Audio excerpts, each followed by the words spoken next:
Session with Dr. Farid Holakouee.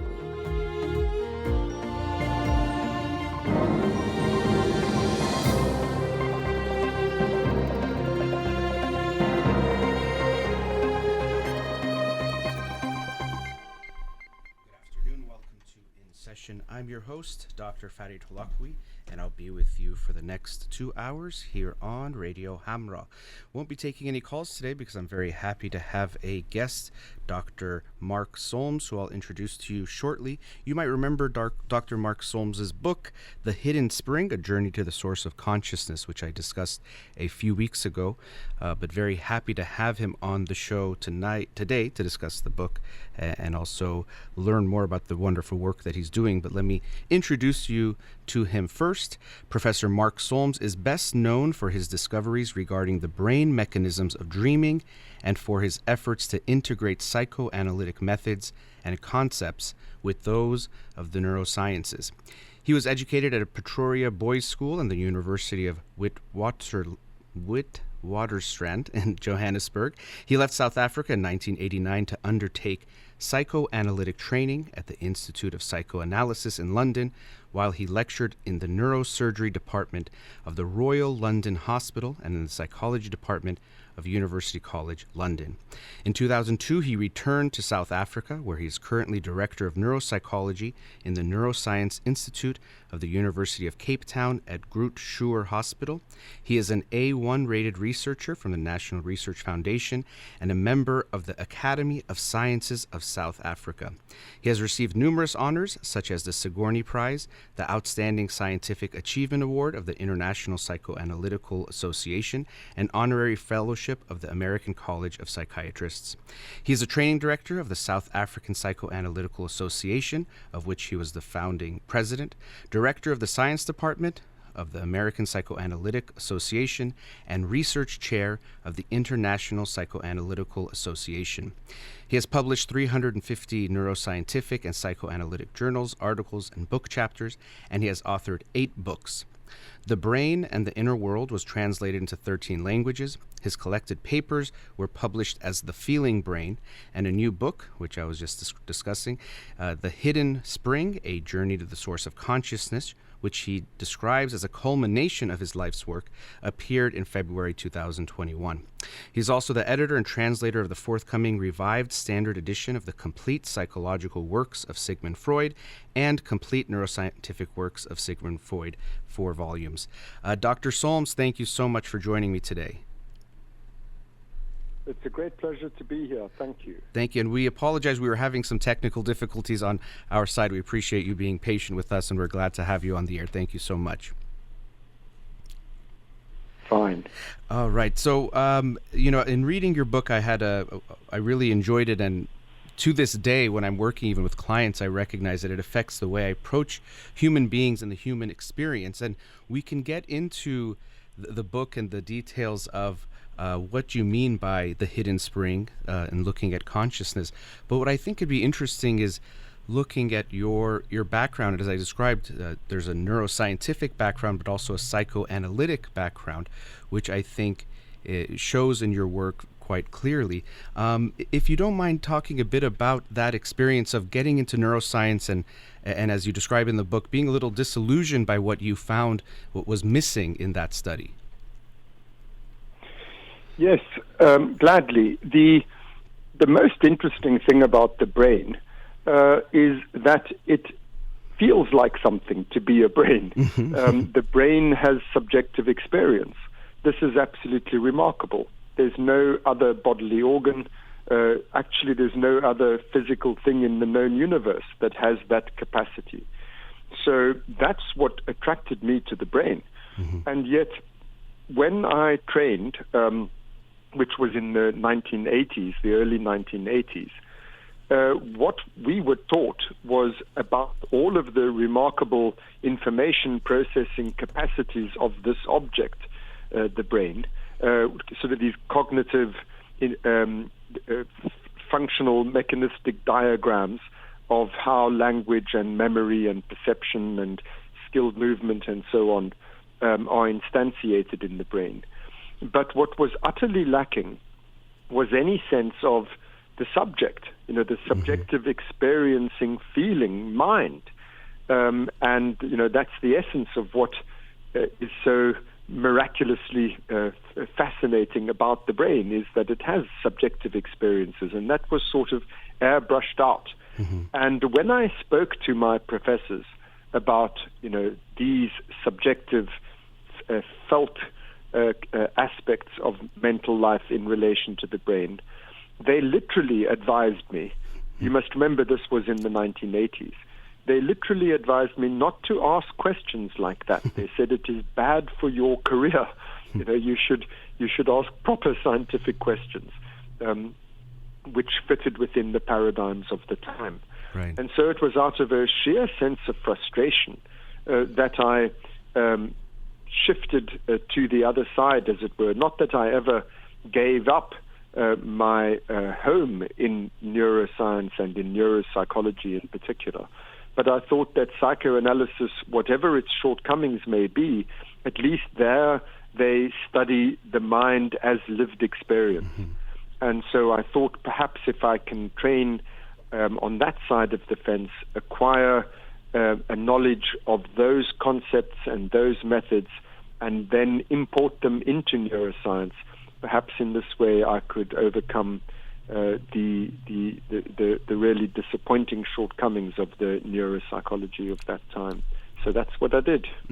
Yeah, and I think it's fascinating to hear you talk about how these different schools of thought, the psychoanalytic and the neuroscientific, especially at that time, were almost at ends with each other, or were not exactly the biggest fans of one another. And so in studying both and being part of both circles, I'm sure at times that was complicated, to say the least, of being parts of both of those worlds. Were there any experiences of what that was like, of people from one school of thought not being happy that you were studying the other and vice versa? Absolutely. The suspicion, to say the least, if not antagonism, cut both ways. So I was, by day, I was in the Department of Neurosurgery at the Royal London Hospital, and by night I was in the Institute of Psychoanalysis in London, and it really was a Jekyll and Hyde existence. My neuroscientific colleagues said that for me to study psychoanalysis was like an astronomer studying astrology. We just don't do that. And as I said, the antipathy cut both ways, because although I turned to psychoanalysis in order to become acquainted with the methods and concepts of a discipline that took subjectivity seriously, nevertheless, there also were and remain significant problems with psychoanalysis in terms of its failure to incorporate advances in the other mental sciences. It really has, until recently, been woefully out of touch with what we've learned in experimental cognitive neuroscience. So I saw it as I became acquainted with psychoanalysis. I saw it as equally my task. It was not just a matter of bringing the psyche into neuropsychology, in other words, bringing the lived subject of the mind into cognitive neuroscience, but also to bring a little more scientific rigor to bear, experimental methodology to bear on psychoanalytic theories and hypotheses. Yeah, I think as is generally the case when we try to separate schools of thought, fields of knowledge or understanding, both sides hurt, but when we bring them together, that's when we actually can really learn and see things with new eyes, so to speak. And I remember myself being at UCLA in my undergraduate studies, and the ways that professors would talk about psychoanalysis and Freud was, as a joke, to kind of laugh about it, because there was this idea that research has to be done on these certain things, and we can only study these certain things, and everything else is just, quackery or just ideas, but there's nothing behind them. But what I think is fascinating in the work that you've done is actually shown that a lot of what Freud describes or discovered very much is being supported by neuroscientific research and theories, which I thought was very interesting how you wove that into the book as well. So Freud, in a ways, has had renaissances at different times, but I think that the work that you've described shows that there was much more to what he was saying than just these empty theories. There was really some weight behind it and some understanding. And you even quote one of his papers that he, I think, in essence, abandoned because I guess he couldn't figure it out or get to some kind of conclusion, but that you say has a lot of insights that, based on what we can now understand about the brain, make a lot of sense. Well, that's correct. I think many people don't realize that Freud was a very highly regarded neuroscientist. Mm-hmm. In the 1870s and 1880s, he was really pretty much at the forefront of his field, both as a neuroanatomist and as a neuropsychologist, although at that point that word didn't exist. But he did important work on aphasia, on the brain mechanisms of language. And then he moved on to these more complex mental functions of the kind that we study under the rubric of psychopathology. And the fact was, there just were not neuroscientific methods. There was no neuroscientific technology available for somebody to study these functions from an anatomical and physiological point of view. So it was a strategic step. It was a necessary interim step. If you wanted to study mental functions in the 1890s, then you had to use purely psychological methods to do so. As I say, I don't think many people realize that Freud was a neuroscientist who was trying to study these things neuroscientifically and only moved to purely psychological methods because there was an absence of anything else available. Now, you're right to say that, the same thing happened to me when I studied, when I was an undergraduate student. I was also told, all of these jokes and parodies about Freud and the pseudoscience of psychoanalysis and so on. It's very easy to parody serious efforts. One can do the same in reverse. If you look at what the behaviorists were doing in the mid 20th century, literally excluding the psyche from psychology, excluding anything to do with the lived experience of the mind, not only methodologically, but literally denying their existence, saying that these things, subjective experience is a kind of flotsam. It doesn't really exist. That's patently absurd. And we can thereby easily parody what the behaviorists were doing, and in so doing, overlook their enormous achievements, because they really did bring psychology into experimental science, brought to bear a rigor that we've all benefited from in the decades that followed, and laid bare the laws of learning. And thereby demonstrated that the mind, just like any other part of nature, is subject to natural laws. Mm-hmm. And I'm more interested in taking the best of these sincere efforts to grapple with this incredibly complicated problem of the mind, and not to discard any. We need all the help we can get when it comes to trying to solve these problems. Yeah. But I need to emphasize, Farid, for me, my own life's work has not been a matter of proving Freud right or wrong. Right. Yeah. I'm much more interested in finishing the job. I think that the questions that Freud was grappling with were the right questions for us to be asking. And I'm interested in carrying on doing the best we can to answer those questions with the tools we have available today. If you know what I mean. Yes, absolutely. And in the book, which you outline a lot of the work that you've done, you are grappling with these big questions. One of them is what's called the hard question about consciousness, which we can definitely get into. I did want to mention something when you're talking about behaviorism, and I hadn't recognized this till you brought up the point in the book. They tried to take feeling out of everything. That was, their feeling wasn't even something to talk about or look at.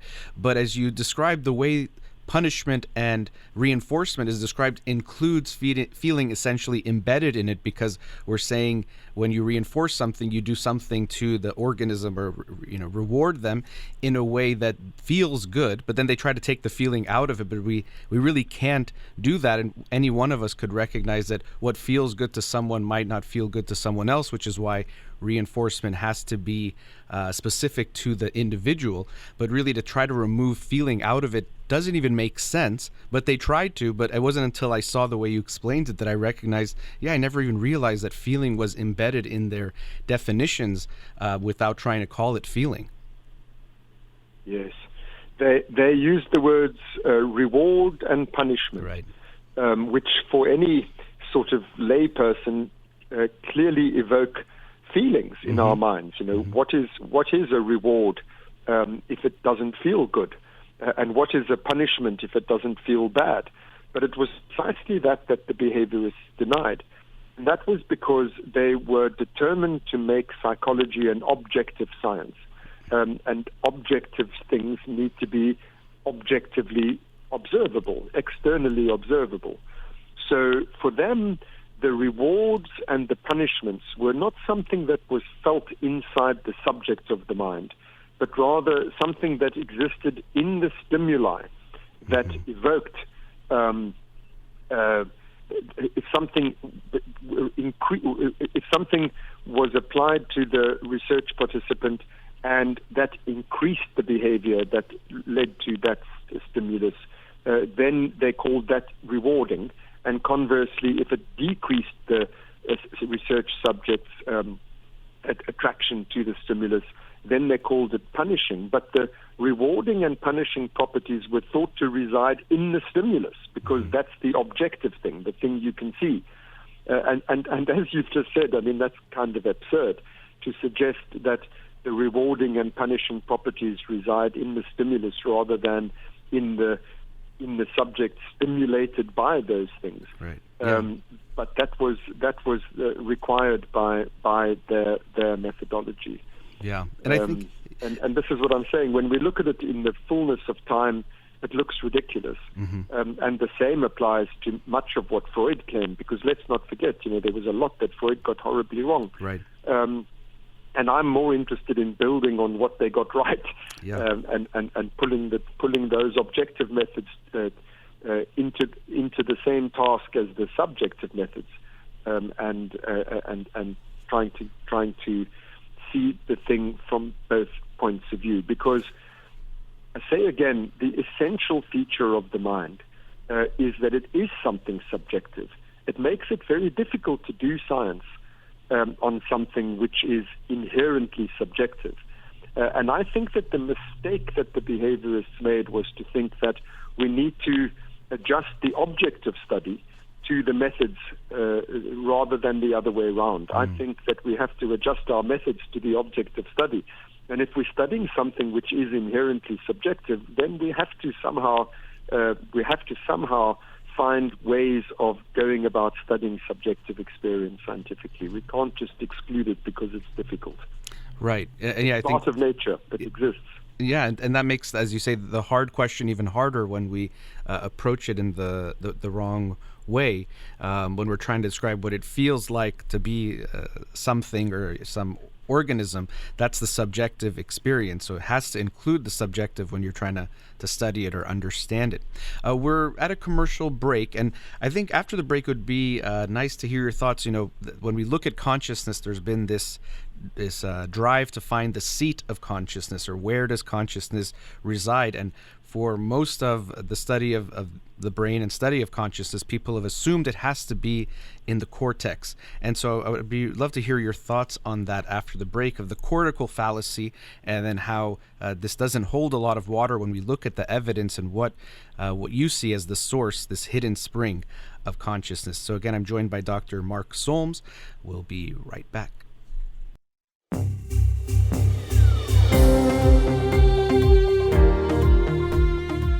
Welcome back. Again, joining me today is Dr. Mark Solms, author of The Hidden Spring, A Journey to the Source of Consciousness. Dr. Solms, are you still there? Yes, I'm here. All right. So as I mentioned before the break, when we're looking for the source of consciousness, for most of the study of consciousness, or especially once the brain was being studied even more, the focus was solely on the cortex, that this must be the seat of consciousness, this must be what makes us human, so to speak. And I think some issues with humans wanting to make sure we are seen as superior to other beings plays a part in this as well. But I would love to hear from you about the cortical fallacy and how it probably misled us in our journey in looking for the source of consciousness, and what the evidence is that shows that it probably is not the seat of consciousness. Yes. So when I trained in the 1980s, and the same will have applied 100 years earlier in the 1880s, it's one of the sort of founding principles of neuropsychology that we are studying higher cortical functions. That's sort of synonymous with neuropsychology. This is the mental part of the brain, the conscious part of the brain, the cortex.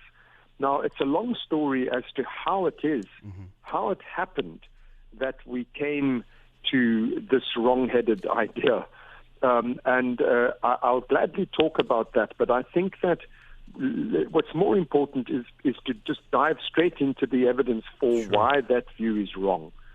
And I'm very mindful of the fact that most people who know anything about neuroscience will be shocked to hear me saying that the cortex is not the seat of consciousness. So that's why I want to get straight into the evidence, so that we can talk about facts rather than theories or historical heirlooms that come down to us through the centuries. The reasons that people, neuroscientists, give for why the cortex must be the seat of consciousness, leaving aside the history, but looking just at the evidence, is that if you have damage to the visual cortex, you go blind. You lose visual consciousness. If you have damage to the somatosensory cortex, then you're anesthetic in the part of the body concerned. If you have damage to auditory cortex, you lose auditory consciousness. You go deaf. So, this is pretty straightforward stuff. However, the patient who is, let's say, cortically blind, or who is anesthetic on one side of their bodies, they are still there. There's still a person there, a subjective sentient being there saying, I'm here, but I can't see. I'm here, but I can't feel on the right-hand side, etc. So there's still a sentient, conscious subject of the mind there. So when you ask cognitive neuroscientists, where is the subject who's receiving this visual information or the lack of it and commenting upon it? That's the self. That's really the being of the mind. Where in the cortex is that located? There are two traditional answers. The one is that it's the prefrontal cortex, and the other is that it's the insular cortex. Now, if you look at patients who have no prefrontal cortex, they are not lacking a self. There's just no evidence that there's no sentient subject home. I report in my book a patient of my own who had absolutely no prefrontal cortex. I show the scans in my book. He's got no prefrontal cortex as the result of a subarachnoid hemorrhage, a burst aneurysm in his frontal lobes, which was surgically treated and then resulted in lots of sepsis, and one thing led to another, and eventually the prefrontal lobes were just replaced entirely with these what they call porencephalic cysts, in other words, just cerebrospinal fluid. There's no frontal cortex there. And I said to this patient, as I report in the book, are you conscious? And he says, yes, of course I am. And then I say, well, according to my colleagues, you shouldn't be. Do you mind going through an exercise with me whereby I can test whether you are conscious? And he says, okay. And I say to him, I want you to picture something in your mind's eye and then look at it. This is clearly a conscious act. And he says, okay, he'll do that. So I say, I want you to picture 2 dogs and 1 chicken. Imagine in your mind that you're looking at 2 dogs and 1 chicken. He says, okay. I say, can you see them? He says, yes, I can. I say, now I want you to count the legs. How many legs in total do you see among those 2 dogs and 1 chicken? And he says 8, which was a great disappointment to me because, of course, I was expecting him to answer 10. I said 8, and he said, yes, the dogs ate the chicken. So that was wonderful evidence that he was imagining this scenario. He even was able to make a joke about it, that there is clearly a sentient being present there. In order for him to be able to make that joke, he had to be able to have conscious experience, and he was reporting on it. In the case of the insula, I won't go through the details, but exactly the same thing happens. Antonio Damasio reported a patient who, due to herpes simplex encephalitis, had absolutely no insular cortex. And he had much the same sort of interaction with his patient as I had with mine, where the patient was clearly able to talk about his inner experience and kept referring to himself as I'm aware that you're aware that I'm aware, and saying things like that, which just makes a nonsense of any claim that such a patient does not have a sentient self. So if this is the part of the cortex, or these are the parts of the cortex where the self is supposed to reside, then any prediction arising from those theories, would be that damage to those parts of the brain must lead to an obliteration of the self, but it doesn't. Now, the counter-argument is, but these patients still have plenty of cortex left. It's not that they've got no cortex. So, the self perhaps resides somehow, in the cortex in its totality. And for this reason, I report in my book cases who have absolutely no cortex.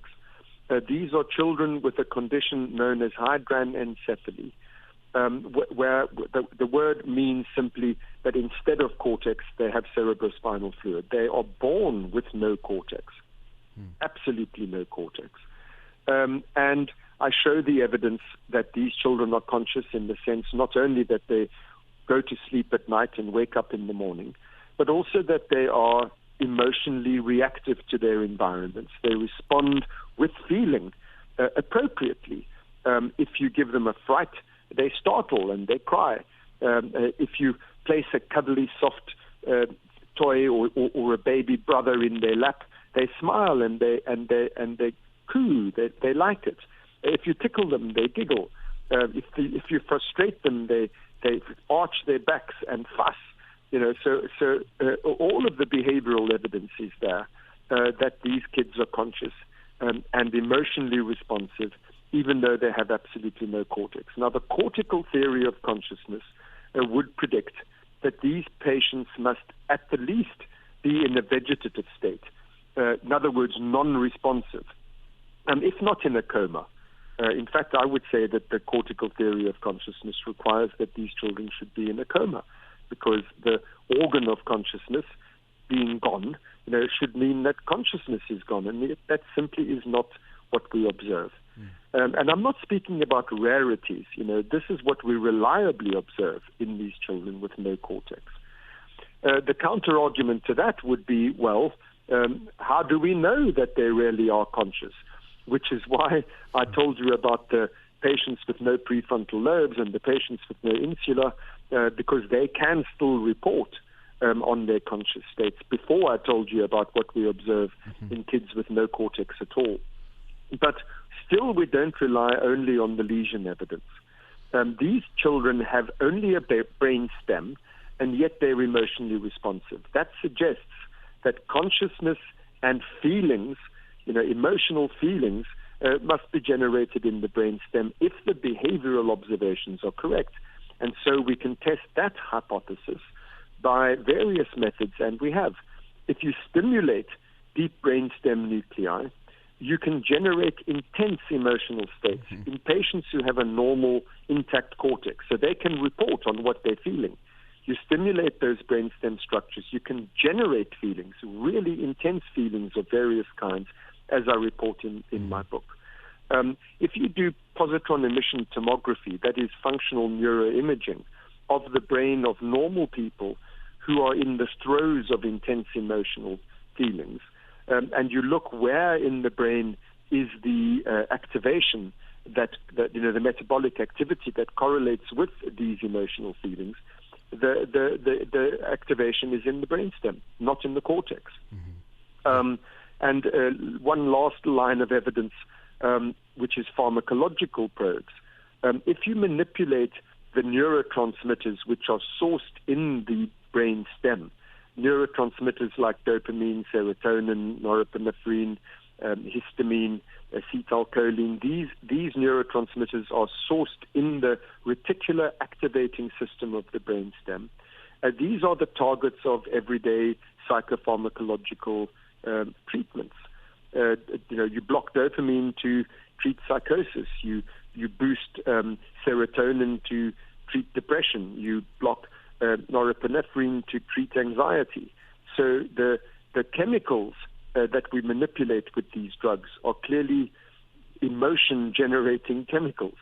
So all of these different converging lines of evidence suggest that the part of the brain that generates the basic sentient feeling being of the mind is located not in the cortex but the brainstem. And it's just the weight of history. As I said, I'm glad to go into the history of how we got to this wrong idea in the first place. But that's perhaps a little bit boring. But the empirical facts, shocking as they are, surprising as they are, counterintuitive as they are, really are incontrovertible. That you can have consciousness without cortex, and that when you use all these other methods, it all shows that the basic feeling, sentient being of the mind is generated down there in the brainstem. In fact, I will just say one last thing. I told you that there can be no cortex at all, and you see emotional responsivity. Conversely, damage as small as the size of a match head, 2 cubic millimeters, a tiny, tiny, tiny lesion in the reticular activating system of the brainstem reliably produces coma. So you can remove the cortex in its entirety, the patient is still conscious, but you remove the tiniest bit of the reticular activating system in the brain stem and the cortical lights go out. So it's clear that the consciousness that the cortex enjoys is in fact generated in the brain stem. The brain stem activates the cortex and thereby renders it conscious. Yeah, and for me that was such a paradigm shift, because in all my years of studying psychology and neuroscience, the periaqueductal gray and the brainstem and these regions are always kind of background and thought of maybe as like a power source, or they have these smaller functions, and the cortex is where the real action is and what really matters. But as you describe in the book, it's really almost the other way around in a lot of ways. And that was really quite fascinating for me to see that after so long of seeing it a certain way. And I don't think the history would be boring, but I also know we have time constraints. But it is interesting, again, to see in science when we see things in a certain lens and we might not even recognize the assumptions that we have, but it affects the ways we look at the evidence that is right in front of us. So for me, that was quite fascinating. I think why the title of the book, The Hidden Spring, it makes sense, because in a way it's been hidden. One, maybe it's in the brain stem, so that way it's hidden, or you can explain. I probably shouldn't describe that, but hidden to me, that it was in plain sight, but we weren't paying enough attention to this source of consciousness. That's right. And I want to emphasize that word, source, because I don't wish to claim that consciousness as a whole happens in the brainstem. I'm saying that the brainstem is the source of the consciousness. Right. And it, as it were, you have to feel your way into your cognitions, and cognitions are cortical processes. So those processes that happen in the cortex are very interesting and complicated and important things that are elaborations of consciousness, but they are not intrinsically, in themselves, conscious processes. And one of the interesting ways to demonstrate this is the fact that we learnt in the 1980s and 1990s, which is that the cortex can perform all of these very same cognitive processes without consciousness. So the cortex is not an intrinsically conscious part of the brain. The cortex can perceive and learn in very complex ways, even so complex as to read with understanding, to recognize faces, to associate words with faces, and so on. All of these highly complex cortical, in fact, in the case of reading, uniquely human cortical cognitive functions, all of them can be performed unconsciously, and it's easy to demonstrate that experimentally, for example, with the use of a tachistoscope, where you flash information just for a few milliseconds, so briefly that the person is not aware of having perceived anything, let alone it was a word but I couldn't make it out, or it was a face but I couldn't, it was too quick. They say, I've seen nothing happened. And yet you can show from their subsequent behavior that they have seen the face, they have read the word, they've associated the word with the face. It changes their attitude to that face when they encounter it again later. So the cortex can do all of these highly complicated cognitive things without consciousness.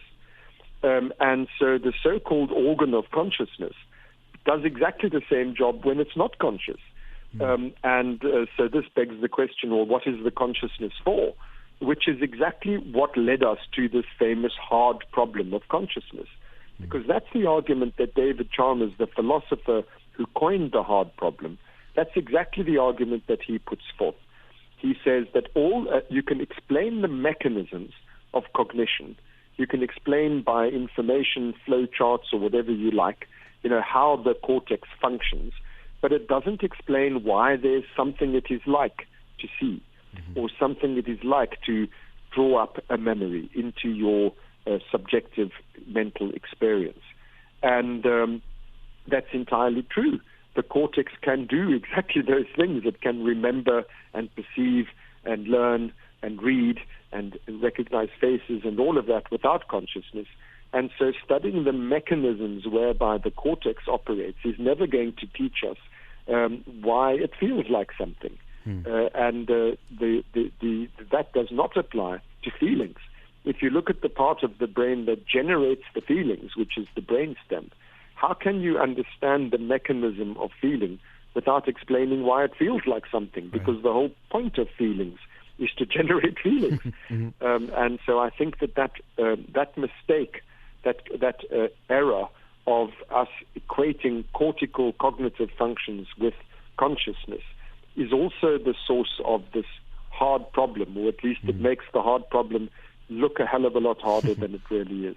Yeah, I think it's quite fascinating to see that the brainstem, and not just the brainstem, but feelings, and that's something that really is in a lot of the core of what you talk about in the book, is feelings, as you just said, and how they are, I don't want to say something that might be too bold, but in the sense of they are almost the reason for consciousness, or what makes sense as far as experience goes, and why feelings even could exist, or why they would exist. And in the book there's really fascinating but also complex descriptions from the world of physics that apply to understanding the brain, and as you said, taking the work that others have done further to see if we can actually study it in the ways we study other sciences, what the experience is to be human.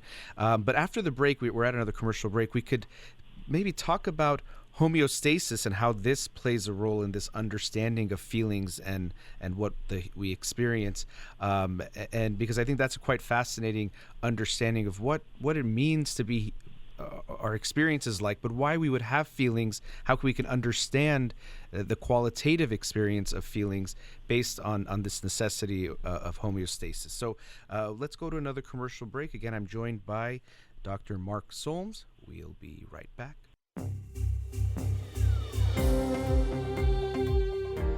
Welcome back. Again, my guest today, Dr. Mark Solms, author of The Hidden Spring. Dr. Solms, are you still there? Yes. Yeah. Wonderful. So, as I mentioned before the break, in understanding the significance of feelings, the concept of homeostasis comes into play, which maybe to some people we usually think of that for things like temperature and other things, which is a significant aspect of it and does play a role in it. But I was curious if you can explain that and how it fits into the theory or the information that you've brought forth in understanding the role that feelings play in consciousness. Sure. So let me introduce the term affect. Sure. Emotions are this is a word that most people are familiar with, but affect is a broader concept. Emotions are a kind of affect, and what affects are feelings which have a goodness and a badness to them, and technically we call that valence. So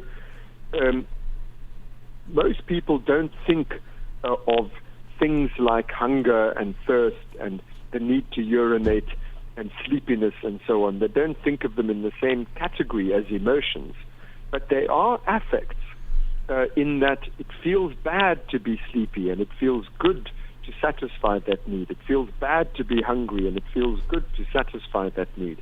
And the same with the need to urinate, the same with bodily pain, etc. So these bodily feelings, these bodily affects, it's easier to explain homeostasis in relation to them than in relation to emotions. So let me start with that. Sure. Homeostasis, the sort of grounding principle is that we living things, we can't just explore all possible physiological states. You can't just be at any old blood pressure or any old body temperature or any old degree of hydration. There's a certain amount of water, certain amount of oxygen, certain amount of salt, a certain amount of glucose, etc., that you have to have in your body. And if you deviate from the level that is compatible with life, you die. So homeostasis is a mechanism that keeps you within your physiologically viable range. And affects, feelings like I am too hungry, that bad feeling, or I am too thirsty, or I am too hot, all of those are indications to the organism, to the living creature, things are going wrong. You're heading in the wrong direction. You're moving away from where you need to be in terms of your survivability. So that's what affects are for. They're moving away from your homeostatic set point, in other words, from your viable range, feels bad. And moving back towards your viable set point feels good. And what this does is it bestows on the organism an awareness of how it's doing in terms of its basic biological value system, which is that it's good to survive and it's bad to die. The way in which we know how we are doing is feelings. So negative and positive feelings tell you whether you're heading away or towards your homeostatic set point. That's how it works. Now, I told you that those are bodily affects, and we can now extend that principle to emotional affects. So things like, for example, fear, which is a well-known emotion, the set point for fear is I am not in danger. There's no threat to life and limb. A deviation from that set point, just like from your set temperature range or your set blood pressure or whatever, a deviation from that is a risk to life, and you feel it with a particular unpleasant feeling called fear. It's not hunger, it's not thirst, it's not sleepiness, it's fear. But it works on the same basic principle. The further you move away from your set point, which is I am not in danger, the more that you are in danger, the more you feel fear, and the more intensely and urgently you have to do something about it. The same with rage. Rage, the set point for that emotion is there are no frustrating obstacles impeding me, getting between me and what I need. If there is something impeding you, and you start to feel frustrated and irritated, and eventually you feel really angry, and that feeling, that negative feeling, just like hunger or sleepiness, it is a deviation from your homeostatic set point. And these are not fluffy things, to escape dangers and to get rid of frustrating obstacles, competitors who are in your way, to the feeling of being close to an attachment figure. The separation from an attachment figure is a biological crisis for a mammal. We need to be looked after. We can't look after ourselves when we're little, us mammals. And so, feelings, emotional feelings are biologically essential just as much as bodily feelings like hunger and thirst are. This is how we survive. So that's the mechanism of all of the basic emotions. And there are 7 major basic emotions. I won't enumerate them all now, but I've given you 3 examples, I think, in what I've just said. Homeostasis is the mechanism whereby feelings are regulated. Negative feelings mean in relation to this particular need, I'm heading in the wrong direction. Positive feelings mean in relation to this particular need, I'm heading in the right direction. And this regulates all voluntary behavior. The purpose of feeling is so that you know how you're doing, here and now, so that you can make choices. If something feels bad, then you avoid it. If something feels good, then you approach it. It means you don't need to understand all of the underlying physiology. All that the subject of the mind needs to know is this feels good and this feels bad. And as we all know, if we come down to it, this is what regulates our lives. Feelings. Feelings are what it's all about. So my argument in the book is that this is the bedrock of consciousness. In fact, the dawn of consciousness, why consciousness evolved at all, was so that us living organisms can know how we are doing in terms of this basic value system which underwrites all life, which is that it's good to survive and bad not to.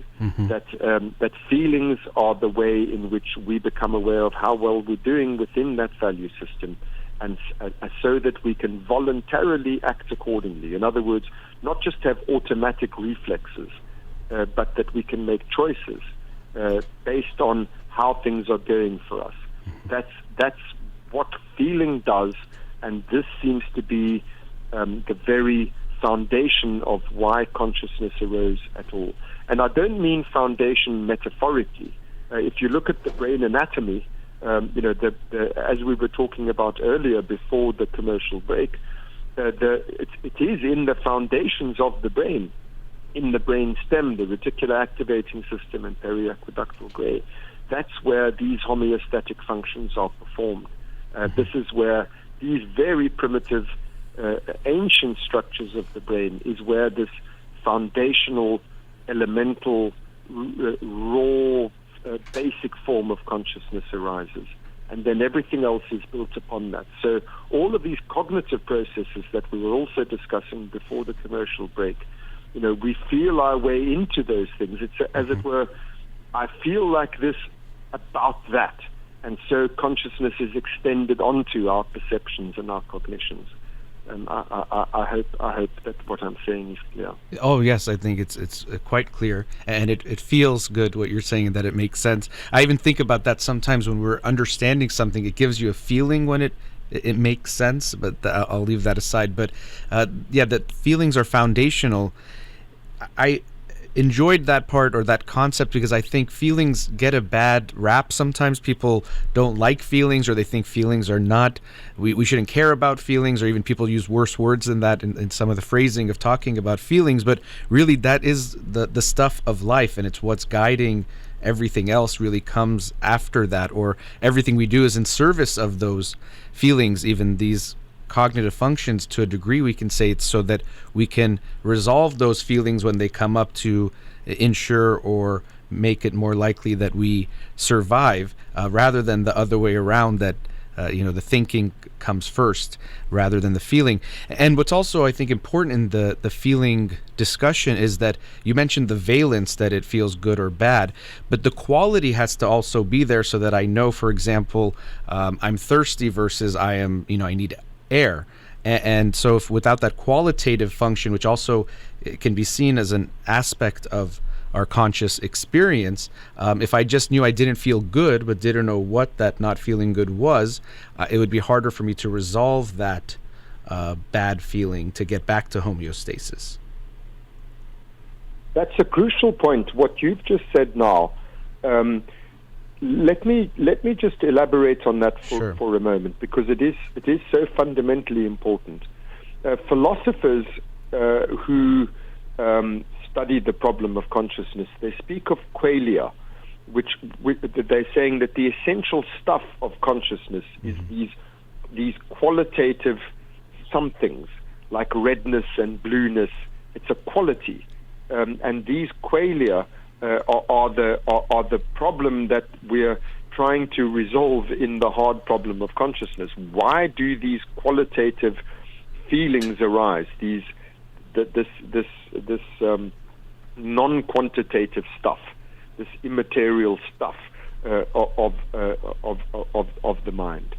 And what you were saying there is I believe, the route into addressing that question. You can't just say need is a continuous quantitative variable. I currently am experiencing 3 out of 10 of fear, and I'm experiencing 8 out of 10 of sleepiness. Therefore, I have a total of 11 out of 20 of total needs. If it was just quantitative, then under those circumstances, the thing to do is to sleep. You could say, okay, well, I'll reduce my total need by sleeping. Meanwhile, you might be attacked because the 3 out of 10 of fear had to do with an approaching predator. So what I'm leading up to is that each need has to be addressed in its own right. They can't all be summated to one common quantitative denominator. They need to be treated as categorical variables, as we put it in statistics. Categorical variables, as opposed to continuous variables, are distinguished qualitatively, so that feeling bad in the sense of I'm hungry and feeling bad in the sense of I'm sleepy, as opposed to I'm anxious, as opposed to I'm angry. Each one of those points to a different need, and you need to know which one of your needs is currently being banging on the door, as it were, because you need to do very different things in order to meet those needs. They need to be distinguished from each other qualitatively. Right. And that, to my mind, it sort of requires the introduction of qualitative variables into the life of the mind. That's why I think that point that you just made is so terribly important. But the other thing that you said feelings get a bad rap, and we prefer to think of cognitions as the real kind of deal. I've never quite understood why that is the case.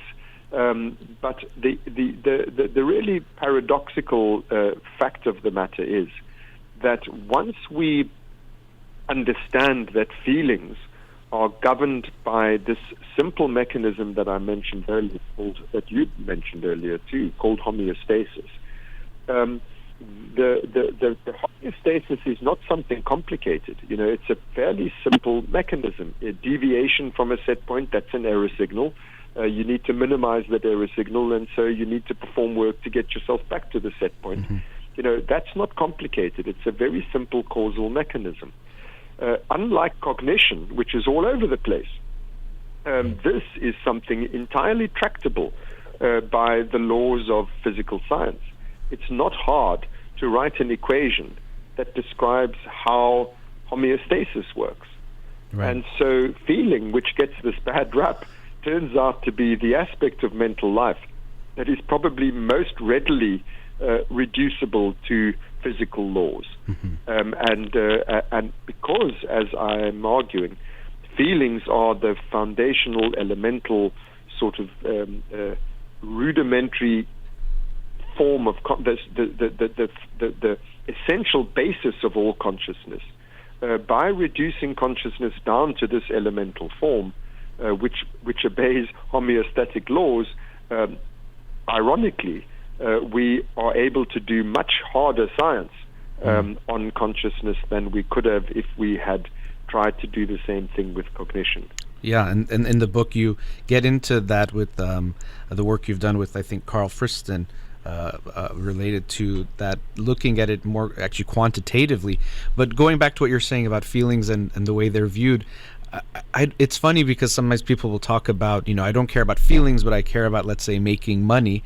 And some of it, I wonder if it's that's more quantifiable. Of course, again, the research you're doing makes it more quantifiable, the feeling aspect. But what I always tell people is, okay, you make a lot of money, and at the end, it's because it makes you feel good. Now, at first, maybe there's the security it gives you, but there's something about making a lot of money that feels good to you. So you might think it has nothing to do with feelings, but at the end of it, it always is going to come back to feeling, because that's what our experience is all about. And so I think it's funny when people try to remove that.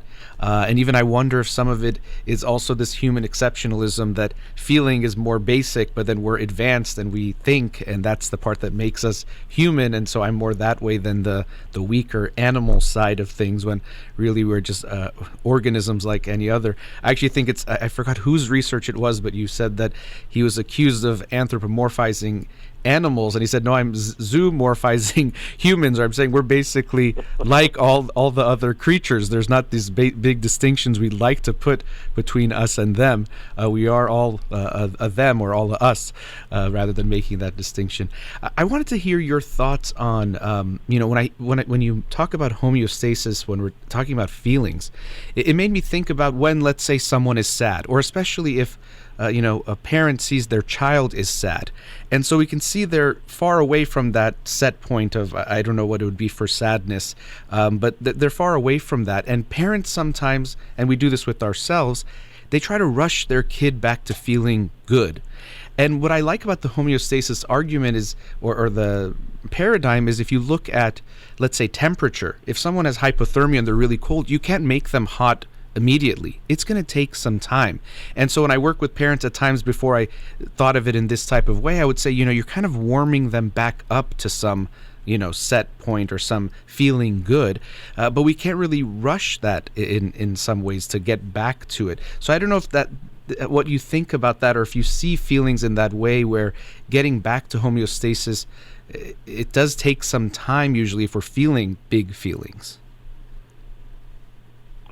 Well, that's correct. So what a feeling is, if I can reduce it again to the sort of mechanistic laws underpinning homeostasis, it's a error signal, which is a demand for work. It means, something's gone wrong. You need to perform work to get it right again. And work is work. It's not the very basic bodily functions like blood pressure regulation and respiratory control and so on. Their simple automatic reflexes can rectify things. But the very reason that we have feelings is because we're dealing with much more uncertain things when it comes to the complexities, for example, of emotions. There's no one simple, predictable, reliable, automatic solution to life's problems. And so, the work that needs to be done to get us back to our viable range, to where we need to be, you really, this is the great task of life, actually, Farid. The great task of life is learning how to meet these needs, and it's complicated. And there's many a slip between cup and lip, as they say, and trial, only by trial and error. And does this work? Does that work? It's really difficult. So the work required to get ourselves into our emotionally viable ranges is not to be sneezed at. And I think the same applies. You're speaking of parenting, and correctly so, but I think the same applies to psychotherapy. People who think that you can just rectify emotional problems with a few sessions and a quick fix, they just don't understand how it works. These are complicated things, and it takes time to regulate them. And one last point, we must remember, it's not only each one of our feelings, our emotional needs, that have to be met. We also have to reconcile them all with each other. Right. They can conflict with each other, so that you might love your mum and want her to stay with you forever and always. That's your attachment need. But you also get irritated by your mum. She also frustrates you, and that's your aggressive need. So there you have a conflict. You on the one hand you want to keep her with you forever and always. On the other hand, you want to get rid of this frustrating impediment, and they're the same person. And so there you have conflict. There you have guilt, and there you have all the complexities of emotional life. I just I want to appeal to, if I've understood you correctly, to our listeners, to recognize the truth of what you've said, that in order to meet emotional needs is difficult. Learning how to meet emotional needs is difficult. The processes are slow, but my word, it's worth it. Yep. And really, as you've in a way shared, that's what it's all about. What life really is about is resolving all of those needs. And I think one of the challenges, as you expressed, of being human is we have so many of these needs, and they create also dilemmas because at moments they can feel at ends with one another. And I think that's what makes life so complex. Needs for closeness, but also needs for space. Wanting to feel secure, so you want to be close with someone, but also you can get, as you said, frustrated when we're closer and around someone, let's say, for a long time. And I think that's makes life so challenging, is that there are so many of these needs that because of our experience, if we only had a few, it would be a lot easier. But there are so many that we try to balance and meet in different ways that makes life very difficult. And I also, going back to the homeostasis argument or concept, I think one of the signs of mental health I've talked about is distress tolerance, or our ability at times to tolerate things, actually, which basically make us out of homeostasis, in the sense that we don't need to quickly do something to resolve that feeling, going to what we might call unhealthy coping mechanisms. So I think it's actually an interesting thing. The drive is towards resolving that going back to homeostasis, but I think some signs of mental health require us to be able to tolerate those levels of not being in homeostasis. I'm not sure what you think about that. Well, I absolutely agree with that. Let's take it to the extreme example. So I spoke earlier about us needing caregivers. We need people to love us and look after us, us mammals. And the brain chemical that mediates that need is opioids, mu opioids, endorphins.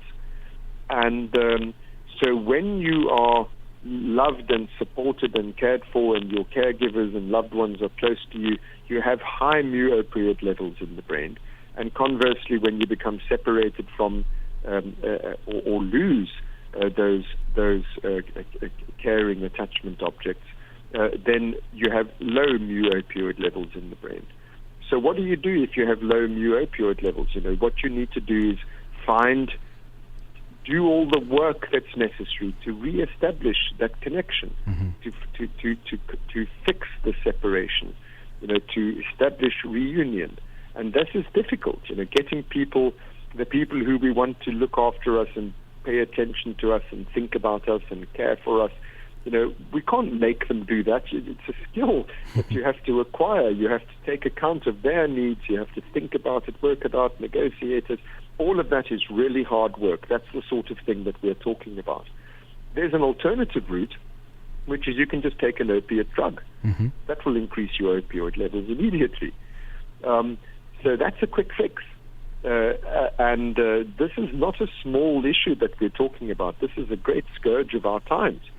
That we're looking for these sorts of quick fixes rather than doing the work that's actually necessary in order to really meet our needs. Because please note, it's a big mistake to create the feeling artificially and quickly without actually doing the work in the outside world. It doesn't meet the underlying need. The underlying need is we need to be loved and looked after for good biological reasons. We can't exist as islands by ourselves. We are social beings, human beings, primates, mammals. We're social animals. And there's a whole lot of stories about why that is the case.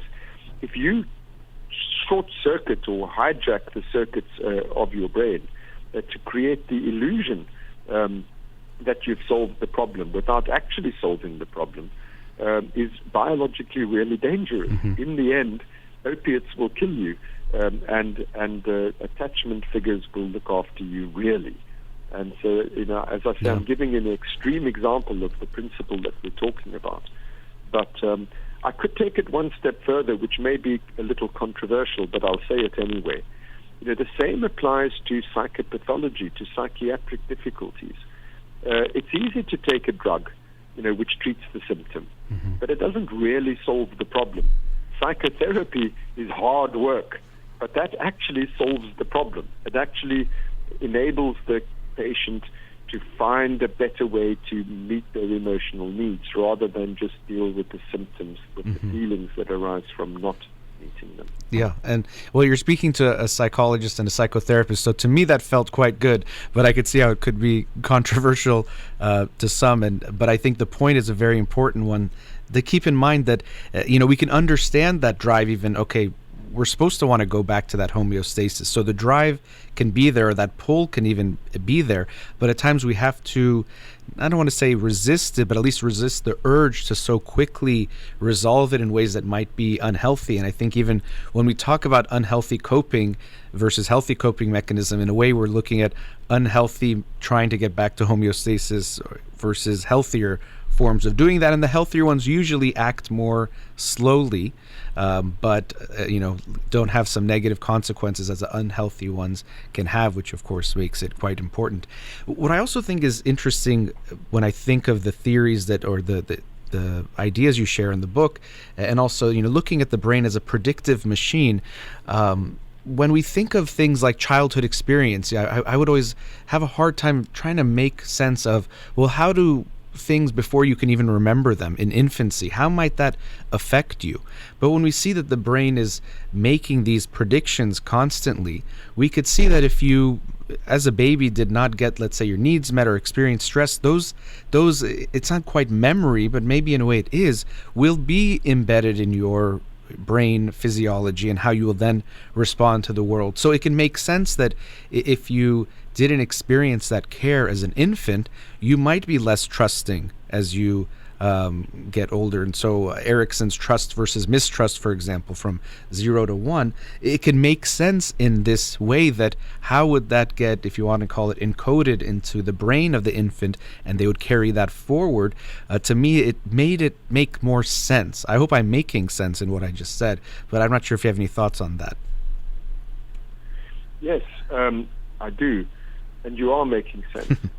So, let me again, for the sake of clarity, be really simple about it.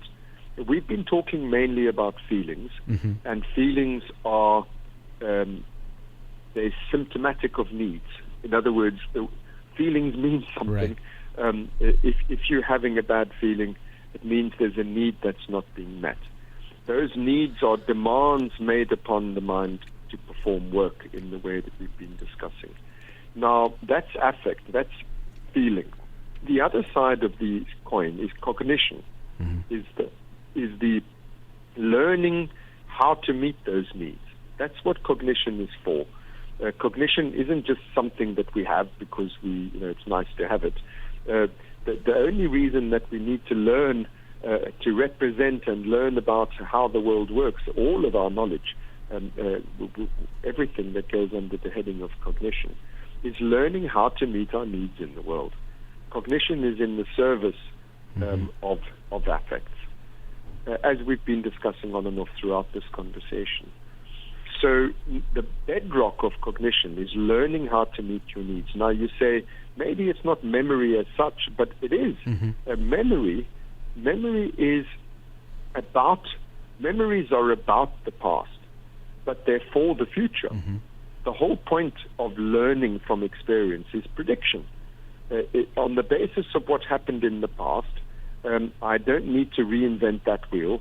I now know from past experience, this is what's likely to happen if I do this, and this is what's likely to happen if I do that. So memories are fundamentally about prediction, predicting how to meet our needs in the world. The bringing of memories to mind, the conscious reminiscing, that sort of clouds our perception of what memory really is. It's a very small fraction of the memory systems in the brain that we're actually able to bring the memory, replay it like a movie in our heads. That's a tiny portion of what our memories, how our memory systems work. The vast bulk of our memory systems are simply, as you used that phrase, prediction machines. When I'm in this state of need, that's what I do. I've learned from experience that need gets met by doing this. That's what memory is for. That's how memory works. The fact that in the very earliest years of life, we lay down our first foundational predictions, is not unimportant. Everything else, so we're born with instincts, instinctual predictions. When I'm in danger, I must freeze or I must flee. That's an instinctual response. When I'm frustrated or enraged, I must attack and destroy the bastard. These are instinctual responses. They're very crude and blunt instruments. That you can't rely only on those. You need to learn what else to do. The whole process of learning is in order to supplement our instincts with more flexible, nuanced, context-dependent responses. And you lay down the very first ones in your earliest childhood, how to meet your needs. And they become the sort of the one step above instincts. Your next go-to response are these early stereotyped childhood predictions acquired in childhood. And a crucial issue there is that I've said a moment ago, we have multiple memory systems, only one or two of which actually generate memories that we can experience. The vast bulk of them just generate response patterns. And the memory systems that are operational in the first 2 to 3 years of life are only of the latter kind. So everything that you lay down in the first 2 to 3 years of life is in the nature of an automatic response pattern, which means you can't reflect on it. You can't bring it to mind. You can't remember where it came from and why you're doing what you're doing and adjust accordingly. So those early childhood experiences are absolutely pivotal. This is not some sort of Freudian ideology to go back to the very beginning of our conversation. It is simply how the brain works. And I didn't mean to interrupt you. I'm looking at the time, and I know I tried to promise you to get you off the air before 30 past the hour.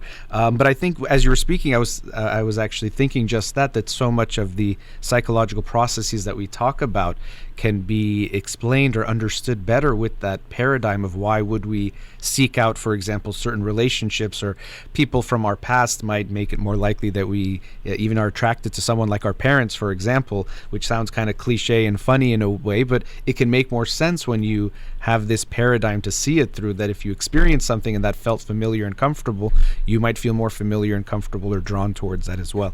But lots of thoughts on that, which I'll have to share for another time or keep for another time. But Dr. Solms, thank you so much for the work you're doing, and also especially for joining me today on the show. It was a pleasure talking with you.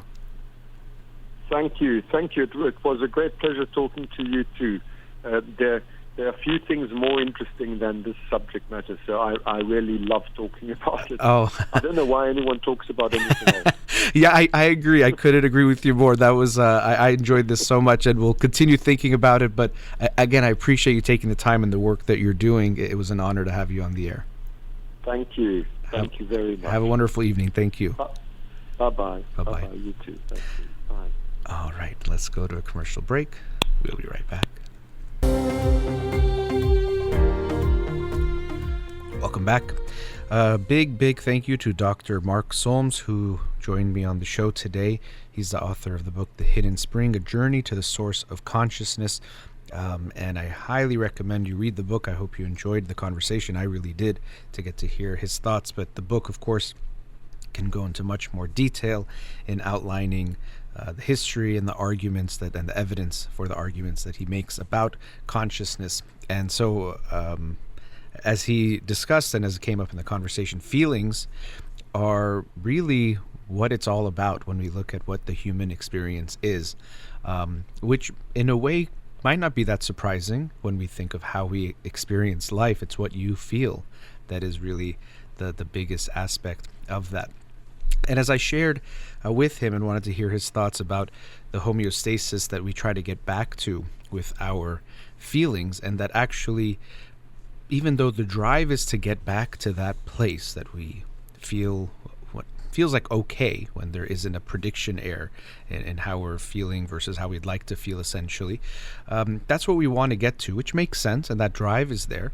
But as I shared with him, I do think one of the aspects of mental health, I've talked about this phrase or this concept of distress tolerance, or our ability to be not feel good and to stay with that not feeling good. So again, the urge is going to be to get away from it. And it's not to say that we should try to feel bad either, but to recognize that part of life and life experience involves not feeling good sometimes, and that is okay. And sometimes we have this notion, when we think of being happy, we think, well, I'm always going to feel good. And we can understand that. And even from a biological evolutionary perspective, it makes sense to want to always feel good, because that's telling you you're doing good, doing well, surviving, thriving, and potentially able to reproduce if you're feeling good. So that does make sense. But in order to live a good life, we have to be able to tolerate not feeling good at times. And I think even we can incorporate this type of mindset when we look at things like delaying gratification, which makes sense. Gratification, it's gratifying in the moment. And so the drive in general is to feel good in the moment. And that's what makes it hard, I think, when we try to do something that won't feel good now but will feel good later. I think it's hard for us, or it's harder to create that. And actually, I was curious to hear Dr. Solms' thoughts on this. But I was thinking of when we plan a goal or we want to do something, what we try to do is get a feeling about what it means either to get to that goal, but especially to achieve it, but even the process of it that might feel good. So I think about, if I finish this book, let's say, it'll feel good, or I'll want to be prepared for the show next Monday. So that's a feeling. So I use these types of thoughts, or this way of bringing up what's like a memory, but it's a memory of the future, to get me to feel something. Even maybe I feel some anxiety that drives me that, okay, I should get this done. If I don't, it won't be good. And what is that going to feel like? But we essentially have to override the feeling in the moment, which is usually much more present, of course, because we're in that moment, and try to override it with thinking of a feeling, or somehow bringing up a feeling of the future, which I think always is going to be at a disadvantage, a future feeling, or trying to bring up a future feeling versus what we feel in the moment. And this is what makes it so hard for each and every one of us.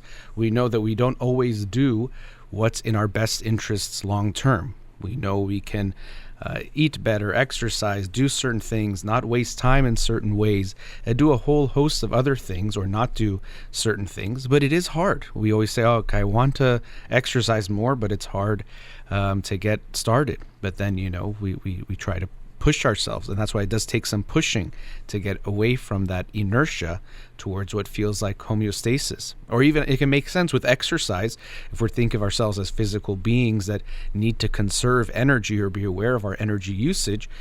Usually I think it'll make sense to not want to expend energy from a purely biological type of a perspective or experience. So it makes sense that you wouldn't want to do that. It does take some pressure from yourself or some type of motivation to make that happen. Actually, the book of the week for this week that I'll talk about Monday is Atomic Habits. It's all about building habits. And I think actually this ties into also the discussion or concepts of the brain as a predicting machine, because if you can create habits, first of all, if you create the environment that makes it more likely that you do certain things, so you can, let's say, see your exercise equipment, or you put your running shoes outside the door or right in front of your door so you have to see them, that itself can trigger doing the behaviors. And also the more you do them, you start to expect it to happen again too, right? So you've probably felt this, that if you haven't exercised in a while, it's hard to do it. Once you start doing it regularly, you almost feel like you need to do it. You need to get started on that. So if you've been, let's say, running every morning, it's hard to build that habit, but once you do it, you might feel this almost need that I need to run. I need to get out there. So it's interesting that we can use some of those things in our favor, that if we create habits and create that expectation that something will be done, it does make it a lot easier to get it done. But overall, there is this experience we're going to have that the feelings in the moment are going to feel a lot stronger than some feeling about the future and what's going to happen. And we have to do and put some effort into overcoming that. And so this goes back to this sense that we have to be able to tolerate not feeling good in order to live a good life, which can seem counterintuitive. Shouldn't I try to feel good?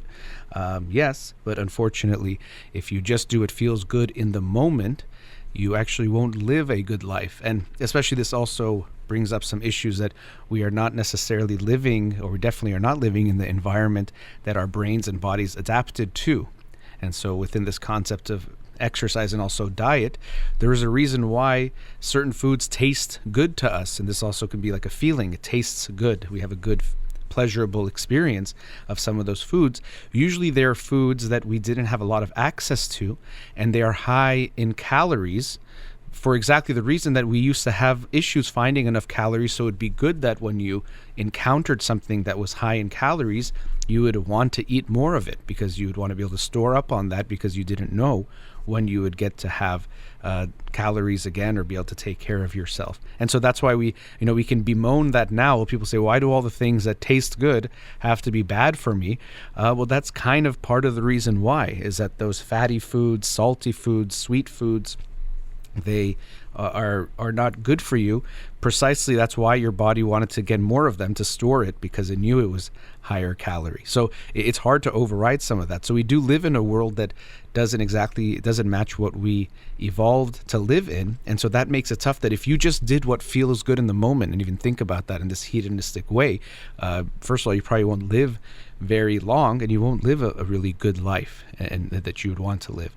So delaying gratification, we do think of it as just this, okay, if you want to be, study or do certain things, you need to do that. But really, it's a part of life that we're always grappling with, putting away what feels good in the moment, or at least sometimes. Doesn't mean we always do that. Of course, it doesn't mean always delay gratification.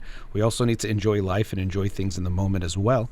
But to really live a healthy, happy, meaningful life, and happy in the sense of content with our life, we're going to need to at times put away what feels good in the moment. But when we look at these issues of homeostasis, we can understand why that is hard. If you don't feel good in the moment, there's a strong pull towards making yourself feel good in the moment. But we sometimes have to be able to override that. Let's go into our last commercial break. We'll be right back.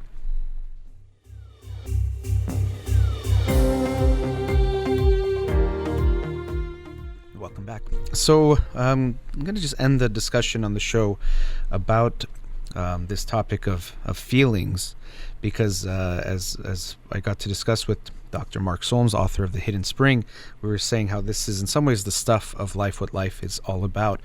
And so I thought it could be good to conclude today, when we're talking about what we should do with our life, what we should do with our time, when we see that feelings is really what experience is, what life is really about, I would hope that makes people think that we want to devote our life to helping other people feel better, to take care of them. It doesn't mean just, emotionally, but overall, how can we make people feel better? And even I would extend that it includes all living beings. And he does share some of this in the book, and I made a comment about one of the jokes that comes up from one of the researchers that he has collaborated with. But that it's hard to deny when we understand consciousness in the ways that it's described in the book, and when we look at the evidence, to not think of animals as being conscious, that they're feeling something too. So we do like to justify, even as a way of probably getting away from this bad feeling, we want to get back to homeostasis, to say, there's, maybe animals don't feel anything, or they feel something so different, or it's not really, they might even make a sound, but it doesn't mean they're hurting in some way if we're hurting them or killing them. But we really should recognize there's not a lot of weight to those arguments, that it doesn't really make sense when we look at the structures of the brain. And a lot of the research that also comes up in the book is related to research that has been done looking at animals, studying animals. We see that they're similar structures to what we have. So yes, we can just try to comfort ourselves by saying, oh, it's something very different than what we experience. They don't feel the same things, but they're feeling. And I think anyone that has interacted with the animals, you can see that feeling. People have dogs or have pets, and they interact with them in a way that you can feel they're feeling something. Now, we can never know what it's like to be another being, and even with humans, there's this thing called the problem of other minds that you don't really know. You might think me and you are looking at the same color red, but we don't know if I'm experiencing it the same way as you, or as sometimes they say, maybe what I see as red you see as blue, and vice versa. But we, at some level, in order to be able to study these things or even talk about them, we have to make some, if you want to call it, a leap of faith, that when we describe our experiences, there's something similar there that we can talk about, or else we really can't study these things at all. We can't even study what consciousness is if we're not sure that people are experiencing something at all. But that the fact that animals feel things, I think, is undeniable, and we should keep that in mind. And then, of course, when it comes to people, that they're feeling, and that's what life is all about. And so, to me, it does bring up this mindset that shouldn't that be our focus, helping each other feel better and we definitely can in so many ways. So of course, emotionally, we can be there for each other, and feelings matter. As we got to discuss, there is this way that feelings are sometimes looked at as not as important or significant, that they're something small, but really that's what life is all about. Everything we do is in the service of our feelings, and everything you think you're doing just for a purely logical reason, you're doing because of feelings. Even I think it's funny that people, when they talk about being so rational, why do they want to tell others that they're so rational? Because it feels good to be seen in that way. So they feel good about being seen that way. The social part of being seen in a certain way gives us a feeling, or we want to be seen in a favorable light by others, because that has benefits to us. Those feelings are guiding us again. So it's interesting, or almost funny to me, when people talk about being so rational, and especially telling people that they're so rational, that they're doing it because it feels good. So even in what they're saying, they betray their own statement. It's almost an oxymoron, because they, of course, are talking about it because it feels good, or even to tell themselves that this is how they are makes them feel good.